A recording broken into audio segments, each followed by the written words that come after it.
Good morning, everybody. I'm Carrie Connolly checking our top story. A Cohasset school is now reviewing its security after a man is accused of sneaking in and stealing from teachers. The school admits they let him in again and again.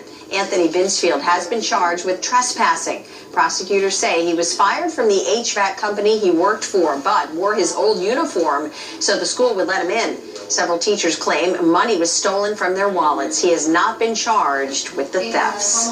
Pamela's here now with a look at our Halloween forecast. Amazing weather, tons of sunshine for this afternoon, and then it gets a little chilly, bone chilling almost for this evening for the trick-or-treaters. 52 degrees, 1 o'clock.